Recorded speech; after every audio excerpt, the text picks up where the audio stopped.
We need 2 consecutive cycles with no increases for the market to roar back really quickly. RE/MAX President Christopher Alexander was quoted as saying this recently. So, does this mean the end is in sight? In this video, that's what we talk about as we go over the Toronto real estate stats for November 2022. Stay tuned. Hey everyone, if this is your first time to the channel, welcome. My name is Morgan Little. I'm a realtor who works with a lot of condo buyers in Toronto and Mississauga, as well as spending a lot of time helping investors across the province of Ontario.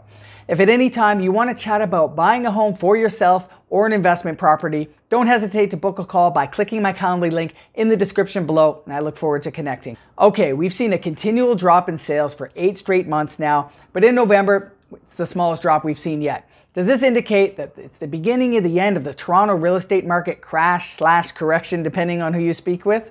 Well, institutions seem to be predicting an end to the correction, as well as others, including Christopher Alexander, who seem to have high hopes for the future. We did see a bit more houses come onto the market in November than we've seen recently, with 1.7 months of inventory, which essentially means that if no more properties came onto the market, then we would be completely out of inventory in that amount of time. 1.7 months is still quite low and indicative of a buyer's market. As I've discussed in other videos, and you're probably well aware that the interest rates have had a major impact on the overall market, and as of this recording, December 7th, 2022, the Bank of Canada is set to announce another rate increase today. I'll discuss that further in another video, but there have been some people predicting that this may be the last increase we'll see for a while, and that it might just stay at that rate for a while. We'll see. And some people are also saying that once we do see that stabilization, it's going to bring a bunch of buyers and investors who've been sitting on the sideline, and that the market will roar back. Now, it's true, and I can attest to a lot of buyers in the GTA, as well as investors, who've been playing the wait and see game. But if we do see this rate stabilization, will it suddenly send a huge influx of sellers into the Toronto market as well? That may not happen quite as quickly because these people still have to buy somewhere. So it's a bit of a catch-22. Whether or not the market will roar back remains to be seen, and we will keep an eye on it. But based on what happened in the Toronto market in the 90s, which a lot of people have been using as a comparison to the current correction, it's quite possible that it might take a little bit longer for the market to reach back up to the peaks that we saw earlier in the year.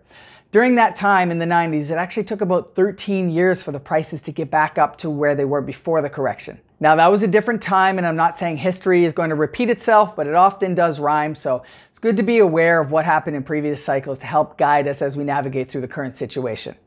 So let's take a look at the November numbers, and you tell me in the comments what you think. Are we close to seeing the bottom of this correction, maybe in the spring, or do we still have a ways to go? As I did last month, I'll go over the overall numbers across the Greater Toronto Area, and as always, take a grain of salt with these because they cover all asset classes in various regions across the GTA. So it may not give you the insight into your particular area of interest, but I think it's important for us to monitor it to see what's happening just for overall context.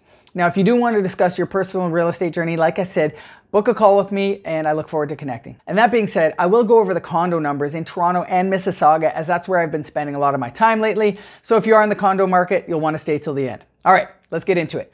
The average sale price in November 2022 in the GTA was $1,079,395, down 7.2% from the same time last year.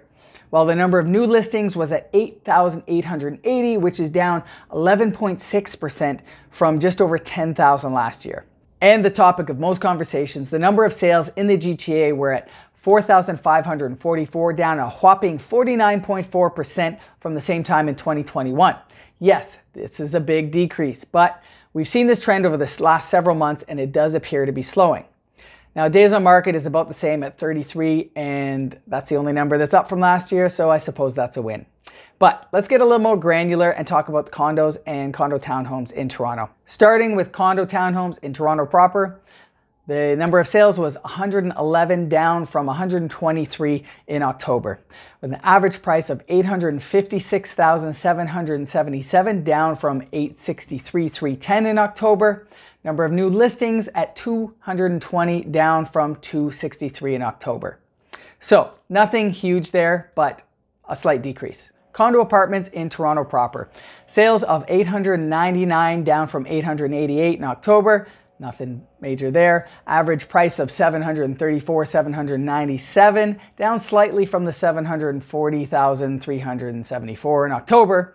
and a number of new listings were 1,990, down from 2,189. So there's a little bit of a difference there. And out west to Mississauga, Condo Townhomes had 68 sales, about the same amount as October at 66, with an average price of $782,442, down slightly from $793,735 in October. And the number of new listings was 123, which is also down from 144. Condo apartments in Mississauga had sales of 118, down from 153 in October. So that's a decent little amount down there. And average price of $600,605, down quite a bit from the $648,801 in October. So we are seeing a decrease in condo apartments, number of sales and average price in Mississauga.